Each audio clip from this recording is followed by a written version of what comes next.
Welcome to Progress Coaching Institute. Progress Coaching Institute में आपका स्वागत है। पिछले वाले लेक्चर में हम लोग जहाँ से छोड़े थे वहीं के आगे हम लोग शुरू करते हैं आज। Image formation by spherical mirror. शुरू करने से पहले एक बार मैं जैसा कि कहता हूँ हर बार, जो भी विद्यार्थी मुझको 4 से 5 महीने तक अगर फॉलो किया रेगुलर, उसकी लिखने की समस्या और क्वेश्चन पढ़ के समझने की समस्या समाप्त हो जाएगी। क्योंकि मैं प्रायः देखा हूँ इंग्लिश मीडियम के बच्चे जो हैं पढ़ के इंग्लिश का हिंदी तो समझ लेते हैं, लेकिन जब क्वेश्चन लिखना होता है तो उनको रटना पड़ता है। रटने से कभी भूल भी जाते हैं। और इस तरह से जिस तरह से मैं पढ़ा रहा हूँ उस तरह से पढ़ने से उनको समझ में आएगा। क्वेश्चन समझ सकते हैं, वो क्वेश्चन कैसे समझा जाता है पढ़ के यह समझ में आएगा। और क्वेश्चन की राइटिंग करने से खुद से उनको यह समझ में आएगा कि राइटिंग कैसे की जाती है इंग्लिश में, खुद से राइटिंग करना है। इन सब चीज़ों में कैसे करना है मैं आपकी मदद करूँगा। और मैं पूरे कॉन्फिडेंस के साथ कह सकता हूँ कि आपका 90 से 95% समस्या इंग्लिश में लिखने की समाप्त हो जाएगी। इसी वादे के साथ हम लोग शुरू करते हैं। जहाँ से शुरू करना है हमको वहाँ से शुरू किया जाए। हमको शुरू करना है image formation by spherical mirror. You have studied, आप पढ़ चुके हैं about the image formation by plane mirror. Plane mirror से कैसे इमेज का फॉर्मेशन होता है आप यह पढ़ चुके हैं। You also know the nature, position and relative size of the image formed by them. आप यह भी जान चुके हैं कि प्लेन मिरर से जो इमेज बनता है उसका नेचर क्या होता है, उसका पोजीशन क्या होता है और रिलेटिव साइज क्या होती है। प्लेन मिरर से जो भी इमेज बनता है वह कैसा होता है, इरेक्ट होता है और वर्चुअल होता है। और साइज़ कैसी होती है, जितना हम मिरर के समीप रहेंगे साइज़ उसकी बड़ी रहेगी, मिरर से जितना दूर जाएंगे उसकी साइड उतना छोटी रहेगी। How about the image form by the spherical mirror.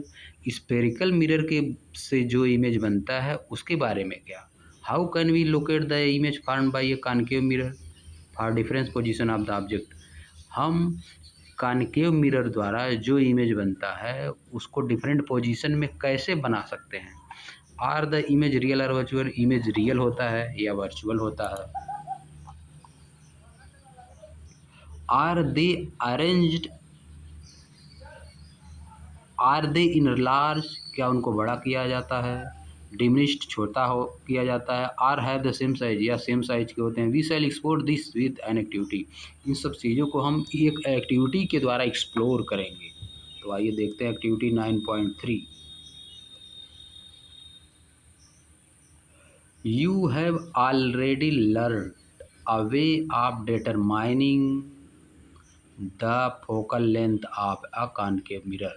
आपने कॉनकेव मिरर की फोकल लेंथ किस तरह से डिसाइड की जाती है इसको पहले ही पढ़ चुके हैं, डिटरमाइन कर चुके हैं इन एक्टिविटी 9.2 में।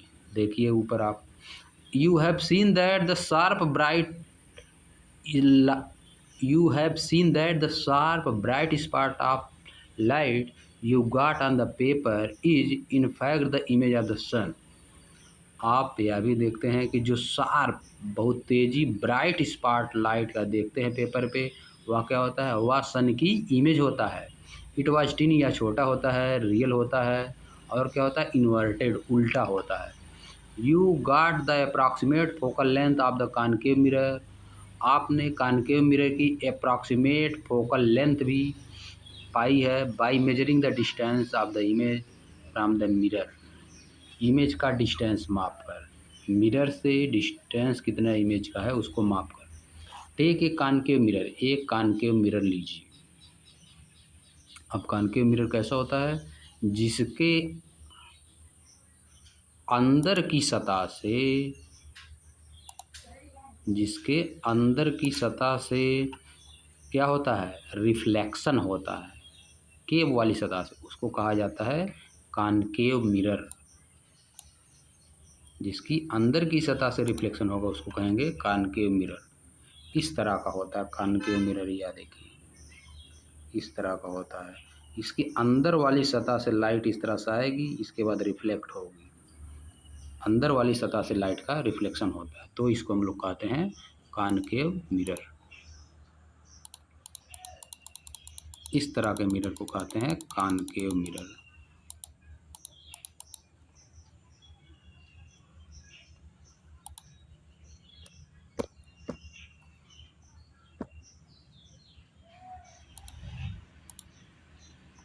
अब देखिए आगे, take a concave mirror, find out its approximate focal length. इसकी अप्रॉक्सीमेट फोकल लेंथ को फाइंड करिए।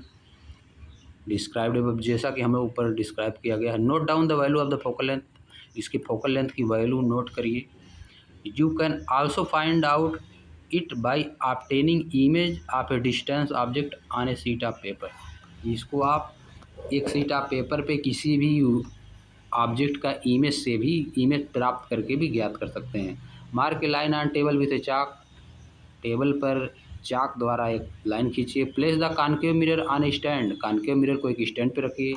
Place the stand over line, stand को लाइन के ऊपर रखिए। Such that the pole lies on the line, की पोल उसका जो है लाइन पे पड़े स्टैंड के। अब क्या करना है, draw with a chalk two more line parallel to the previous line, दो और लाइन खींचिए जो प्रीवियस लाइन के पैरेलल हो। Such that distance between any two successive line is equal to the focal length of the mirror, कि दो successive line के बीच में distance जो है फोकल लेंथ की, मिरर की फोकल लेंथ के बराबर हो। These line will not correspond to the position of the point P F and C, ये लाइनें पी एफ सी यानी पोल, फोकस और सेंटर ऑफ कर्वेचर के रिस्पेक्ट में नहीं होनी चाहिए, इन पोजीशनों पे नहीं होनी चाहिए, इसके करस्पॉन्डिंग नहीं होनी चाहिए। Remember, for a spherical mirror of small aperture the principal focal F lies midway between the pole and the centre of curvature C. अगर आप ये सब चीज़ों को नहीं पढ़े हैं तो पिछली वीडियो को पढ़िए, इससे आपको इन सब चीज़ें क्लियर हो जाएंगी।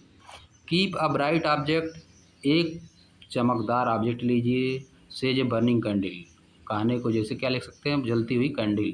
एट ए पोजीशन फार बियॉन्ड सी, जो कि सेंटर ऑफ कर्वेचर से काफ़ी दूर है, जो कि सेंटर ऑफ कर्वेचर से काफ़ी दूर हो, ऐसा लीजिए। अब देखिए क्या करना है, कैंडल लेना है जो कि इसका जो कॉनकेव मिरर का सेंटर ऑफ कर्वेचर यहाँ पे होता है उससे काफ़ी दूर रखना है उसको, फार बियॉन्ड, है ना। Burning candle position far beyond C, C से काफ़ी दूर। यहाँ पे आप काफ़ी एफ होता है, इससे काफ़ी दूर रखना है, एफ और सी से इधर काफ़ी दूर रखना है। तो क्या होगा, place a paper, far beyond C, place a paper screen and move it, एक paper screen, place a paper screen and move it in front of the mirror, एक पेपर स्क्रीन रखिए, इसको मिरर के सामने मूव कराइए। Till you obtain a sharp bright image of the candle flame on it, जब तक कि आप इस पर कैंडल की ब्राइट इमेज ना पा जाएँ, bright image of candle flame, candle के फ्लेम की ब्राइट इमेज ना पा जाएँ। ऑब्जर्व द इमेज की केयरफुली, इमेज को ऑब्जर्व करिए, कैंडल कहीं इधर रखना है यहाँ पे। Observe the image carefully, image को सावधानी पूर्वक देखिए। नोट डाउन इट्स नेचर, इसका नेचर लिखिए, पोजीशन कहाँ पे बनता है उसको देखिए। एंड रिलेटिव साइज, और साइज़ देखिए कि इसका जो हम लोग कैंडल रखे हैं उसकी साइज़ से बड़ा है या छोटा है, with respect to object size यानी कैंडल की size. Repeat the activity by placing the candle, इन्हीं सब एक्टिविटी को फिर रिपीट करिए, कैंडल को इधर उधर करके, इसी फोकल जो प्रिंसिपल फोकस है, प्रिंसिपल फोकस पे इधर उधर करके, कभी सेंटर ऑफ कर्वेचर पर रखिए, कभी सेंटर ऑफ कर्वेचर से बहुत दूर, कभी सेंटर ऑफ कर्वेचर के नज़दीक, कभी सी और एफ के बीच, कभी एफ पर, कभी एफ और पोल के बीच रख के देखना है। जस्ट बियॉन्ड सी, जस्ट बगल में। At C, between F and C, at F and between P and F, इन सब चीज़ों जगहों पे रख कर देखना है। In one of the cases you may get the image on the screen, सभी केसों में आप इमेज का क्या पाएंगे, स्क्रीन पर इमेज पाएंगे। You may not gate the image on the screen, आप सभी केसों में इमेज, एक केस ऐसा आएगा कि स्क्रीन पे आपको इमेज उसका नहीं मिलेगा कैंडल का। Identify the position of the object in such case. इस पोजीशन में उसका केस कहाँ होगा, इनफाइनाइट पे होगा। जब एफ पे होता है तो इनफाइनाइट पे बनता है, जब इसके बीच में होता है तो इस साइड में बनता है। इन सब चीज़ों का भी हम लोग आगे पढ़ेंगे। Identify the position of object in such case, then look for its virtual image in the mirror itself. और इसकी वर्चुअल इमेज को मिरर में देखिए। Note down and tabulate your observation. अपने ऑब्जर्वेशन को लिखिए। आप देखिए, आ जाइए नीचे लाइट। यू विल सी, आप देखेंगे। You will see in the above, ऊपर आप देखेंगे। You will see in the above activity, आप ऊपर की एक्टिविटी में देखेंगे that the nature, position and size of the image formed by concave mirror depend on the position of the object in relation to point P F C। आप जो जो image बनेगा उसका नेचर, पोजीशन, साइज किस हिसाब से रहेगा, concave mirror की पोजीशन से वह ऑब्जेक्ट कहाँ पे रखा गया है। पी पर है, पी से कहाँ पे उसका ऑब्जेक्ट की कितना दूरी है, एफ से कितना दूरी है, सी से कितना दूरी। The image for is real for some position of the object. कुछ पोजीशन के लिए इमेज जो है रियल होता है। It is found to be virtual image for a certain other position. एक आध पोजीशन ऐसी आएंगी जबकि इमेज क्या होता है, वर्चुअल इमेज बनता है। The image is either magnified, या तो इमेज बड़ा होगा या तो छोटा होगा। आर है जो सेम साइज, या तो सेम साइज का होगा। Depending on the position of the object, वह या किस चीज़ पर डिपेंड करता है कि इमेज बड़ा होगा मैग्नीफाइड, या तो छोटा होगा, या तो सेम साइज होगा। पोजीशन पर डिपेंड करता है कि ऑब्जेक्ट कहाँ पे रखा है मिरर के सामने। Summary of these observation is given for your reference in table 9.1। यहाँ पे एक टेबल दी गई है, आप इसको देख सकते हैं। At infinity, position of the object अगर इन्फिनिटी पे रहेगा तो पोजीशन ऑफ इमेज कहाँ बनेगा, फोकस पे बनेगा। कॉनकेव मिरर के लिए image formation bye a concave mirror for different position of the object. Concave mirror के लिए अगर हम ऑब्जेक्ट को यानी वस्तु को इन्फिनिटी पे रख देंगे तो उसका इमेज कहाँ बनेगा, फोकस पे बनेगा। अभी इन सब चीज़ों का आगे हम लोग वेन डायग्राम से पढ़ेंगे। डायग्राम बना के बहुत ही डिटेल में स्टडी की जाएगी इन सब चीज़ों का।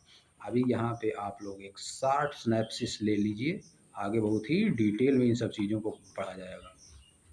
एट द फोकस पे रहेगा तो क्या बनेगा, हाईली डिमिनिश्ड, बहुत छोटा बनेगा, पॉइंट साइज का बनेगा। और कैसा बनेगा, नेचर क्या रहेगा, रियल रहेगा और इन्वर्टेड, उल्टा, वास्तविक और उल्टा। बियॉन्ड सी, सी से थोड़ा दूरी पे रहेगा तो क्या बनेगा, इमेज कहाँ, बिटवीन एफ और सी बनेगा। कैसा बनेगा, डिमिनिश्ड बनेगा, रियल एंड इन्वर्टेड बनेगा। एट सी है तो इमेज भी एट सी पे बनेगा। सेंटर ऑफ कर्वेचर है तो इमेज भी सेंटर ऑफ कर्वेचर पर ही बनेगा। सेम साइज का बनेगा, रियल और इन्वर्टेड बनेगा। Beyond, between C and F है तो बियॉन्ड सी, सी के बाद बनेगा, सी से पीछे बनता है। इन लार्ज बड़ा बनता है, रियल और इन्वर्टेड बनता है। एट एफ है तो एट इन्फिनिटी बनेगा। Image would not be form, इस स्थिति में माना जाता है कि इमेज बनेगा ही नहीं। बिटवीन पी एंड एफ, अगर पी और एफ के पोल और फोकस के बीच है तो बिहाइंड द मिरर बड़ा बनेगा, वर्चुअल और इरेक्ट बनेगा। यही एक कंडीशन है जब इमेज वर्चुअल बनता है और इरेक्ट बनता है।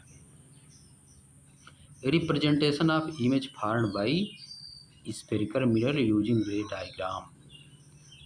रिप्रेजेंटेशन ऑफ इमेज, इमेज का रिप्रेजेंटेशन किस तरह से किया जाएगा, जो कि स्फेरिकल मिरर द्वारा बनता है। किस चीज़ का यूज करके, रे डायग्राम का यूज करके बनाया जाएगा। तो 3-4 रूल है इसमें, पहले आप उसको पढ़ लीजिए कि रेज कैसे आती हैं और कैसे रिफ्लेक्ट होती हैं। यह पढ़ने के बाद बहुत ही आसान हो जाएगा। देखिए, we can also study the formation of image by spherical mirror by drawing ray diagram. हमें यह भी पढ़ेंगे कि स्फेरिकल मिरर द्वारा इमेज कैसे बनता है, रे डायग्राम खींचकर। कंसीडर एन एक्सटेंडेड ऑब्जेक्ट, एक बड़े ऑब्जेक्ट को मानिए आप फाइनाइट साइज, जिसकी साइज फाइनाइट हो, निश्चित हो, placed in front of spherical mirror, spherical mirror के सामने रखेंगे। Each small portion of the extended object act like a point source. प्रत्येक छोटा छोटा जो पोर्शन है बड़े से ऑब्जेक्ट का, वह एक पॉइंट सोर्स की तरह काम करेगा। An infinite number of ray originated from each of this point, इन पॉइंट से इनफाइनाइट नंबर ऑफ रेज निकलेंगी to construct the ray diagram को बनाने के लिए, in order to locate the image of an object, किसी भी इमेज के ऑब्जेक्ट को पता करने के लिए वो कहाँ हुआ है उसको लोकेट करने के लिए, an arbitrary large number of रे emanating from A point could be consider, ऐसा माना जाएगा कि बहुत ज़्यादा, इमिनेटिंग मतलब निकल रही है, ये आर्बिट्रेरी मतलब स्वयं से बहुत ज़्यादा संख्या में रेज जो है निकल रही है एक पॉइंट से। However it is more convenient, हालांकि यह बहुत ही सुविधाजनक होगा, to consider only two rays, दो रेज को, केवल दो रोज को मान के चलना, for the sake of clarity के लिए ऑफ द रे डायग्राम के क्लियरिटी के लिए केवल दो रेज को माना जाएगा। These rays are so chosen, ये रेज ऐसे चूज की जाएंगी दैट माने कि it is easy to no their direction, कि उनका डायरेक्शन जानना आसान हो। आफ्टर रिफ्लेक्शन के बाद, फ्रॉम द मिरर से रिफ्लेक्शन के बाद उनका डायरेक्शन जानना आसान हो। The intersection of at least two reflected ray give the position of image of the point object, केवल दो रेज का, कम से कम दो रेज का रिफ्लेक्शन किसी भी ऑब्जेक्ट का इमेज बनाने के लिए आवश्यक होता है। Any two of the following ray can be considered for locating the image, दो रे बहुत ही आवश्यक होती हैं लोकेट करने के लिए, किसी भी मिरर की इमेज को लोकेट करने के लिए, यानी बताने के लिए दो किरणों की आवश्यकता, दो रेज की आवश्यकता होती है, लाइट रेज की। देखिए फर्स्ट रूल है, अगर कोई भी रेज है, या आपका हो गया कॉनकेव मिरर, क्योंकि इसके अंदर वाली इनर सरफेस से लाइट का रिफ्लेक्शन हो रहा है, और यह हो गया आपका कॉन्वेक्स मिरर, क्योंकि इसकी आउटर सरफेस से रेज का रिफ्लेक्शन हो रहा है। A rays parallel to the principal axis, कोई भी रेज या आपका प्रिंसिपल एक्सिस है जो कि PFC से होकर जाता है। A rays parallel to the principal axis, कोई भी रेज जो प्रिंसिपल एक्सिस के पैरेलल पड़ रही है आके मिरर पे, कॉनकेव मिरर या कॉन्वेक्स मिरर पे, will pass through the principal focus in case of concave mirror, concave mirror के केस में या प्रिंसिपल फोकस से होकर जाती हुई प्रतीत होती है। और अपीयर टू डाइवर्ज, और कॉन्वेक्स मिरर के केस में अपीयर टू डाइवर्ज यानी फोकस से निकलती हुई प्रतीत होती है, फोकस से निकलती हुई। Concave mirror appear to diverge from the principal focus से डाइवर्ज मालूम पड़ता है कि प्रिंसिपल फोकस से निकल रही है, diverge from the principal focus in case of convex mirror है। This is illustrated in figure 9.3, जैसा कि फिगर 9.3 ए और बी में दिया गया है। रूल नंबर 1 हो गया। अब रूल नंबर 2,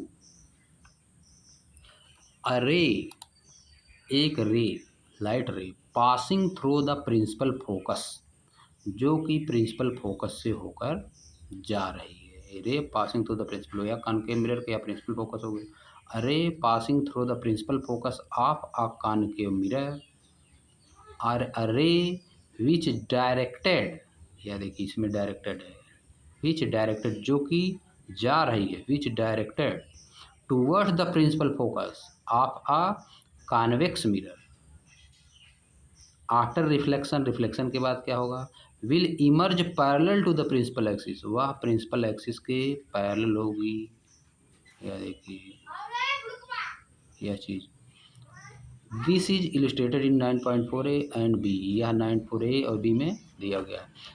जो प्रिंसिपल फोकस से होकर जाएगी कॉनकेव मिरर की स्थिति में प्रिंसिपल एक्सिस के पैरेलल हो जाएगी, जो प्रिंसिपल फोकस की तरफ जाती हुई प्रतीत होगी कॉन्वेक्स मिरर के केस में, वह प्रिंसिपल एक्सिस के पैरेलल हो जाएगी रिफ्लेक्शन के बाद।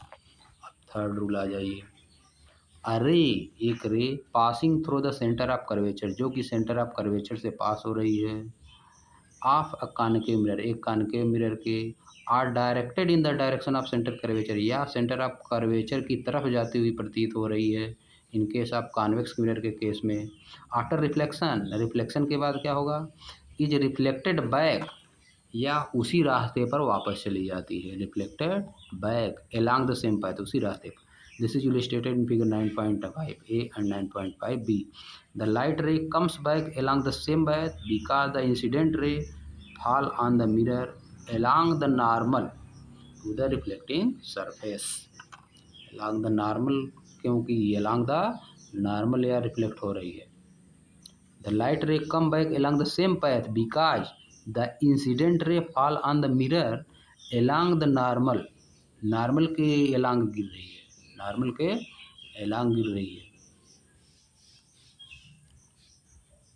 To the reflecting surface, reflecting surface का जो नॉर्मल है उसके अलॉन्ग गिर रही है, इसीलिए वो वापस चली जा रही है। Fourth, a ray incident obliquely to the principal axis, एक rays towards a point P, एक रेज जो कि प्रिंसिपल एक्सिस के, a ray incident obliquely to the principal axis toward a point of P pole of the mirror, ऐसी rays जो कि principal axis के पोल पे जाके टकराती है, आफ्टर रिफ्लेक्शन जितना एंगल यहाँ पे बना रही उतना ही एंगल के साथ वापस लौट जाती है, या आपका लॉ ऑफ रिफ्लेक्शन भी यही है, law of reflection. In concave mirror में और एक कॉन्वेक्स मिरर, दोनों में, कॉनकेव मिरर या कॉन्वेक्स मिरर दोनों में ही लौट जाती है, यही लॉ ऑफ रिफ्लेक्शन का पालन करती है, यहाँ पे फॉलो करती है। The incident and reflected ray follow the law of reflection, यहाँ देखिए, at the point of incident, points of incidence making equal angle in with the principal axis, principal axis से इक्वल एंगल बनाती है principal axis, इस समय imaginary normal का काम करता है। Remember that in the above cases, या याद रखिए कि इन सभी केसों में the law of reflection are follow, law of reflection follow किया गया है at the point of incident, point of incidence पे the incident ray is reflected in such a way that the angle of reflection equal to the angle of incidence. इस सभी केसों में अगर जिस पॉइंट पे आ रही है इंसिडेंस पॉइंट पे नॉर्मल खींचा जाए तो एंगल ऑफ इंसिडेंट इक्वल होगा आंसर ऑफ रिफ्लेक्शन के। Image formation bye concave mirror, अगर मैं कहूँ तो यह आपके 10th बोर्ड के लिए सबसे इम्पॉर्टेंट टॉपिक यहाँ से शुरू है, मोस्ट इम्पॉर्टेंट टॉपिक, 100% यहाँ से क्वेश्चन आना फिक्स है। यहाँ से या तो आपका न्यूमेरिकल क्वेश्चन आएगा या तो आपका थ्योरी क्वेश्चन आएगा, दोनों क्वेश्चन यहाँ से आएंगे, इसलिए यहाँ से पढ़ना बहुत ही आवश्यक, अति आवश्यक है। ये समझ लीजिए कि यहीं से लाइट की शुरुआत हुई है, क्लास 10th के लिए लाइट चैप्टर की शुरुआत यहीं से हुई है। Image formation bye concave, most important question, most important image formation by the concave mirror, यहीं से हम लोग अगली वीडियो में पढ़ना शुरू करेंगे और बहुत ही अच्छी तरह से और डिटेल स्टडी करेंगे, क्योंकि यह बहुत ही इम्पॉर्टेंट टॉपिक है। हर बार, ज़्यादातर बार ही आता है, लगभग हर बार आता है एग्जाम में, image formation bye concave mirror. यहाँ से आंकिक प्रश्न, न्यूमेरिकल क्वेश्चन और थ्योरी क्वेश्चन दोनों आएगा। अभी तक जितना पढ़े हैं वह समझने के लिए इम्पॉर्टेंट था कि आगे की चीज़ें कैसे समझ में आएंगी, यहाँ से एग्ज़ाम में क्वेश्चन आएगा। तो इसी वादे के साथ, इसी की बात के साथ हम लोग आज का सेशन समाप्त करते हैं। अगले दिन image formation bye concave mirror, जो कि हाई स्कूल में निश्चित रूप से 10th के सीबीएसई बोर्ड के एग्ज़ाम में आएगा ही क्वेश्चन, इसको कोई टाल नहीं सकता है। आज का हम लोग लेक्चर समाप्त करते हैं। अगले लेक्चर में हम लोग पढ़ेंगे image formation by the concave mirror. Thank you for watching.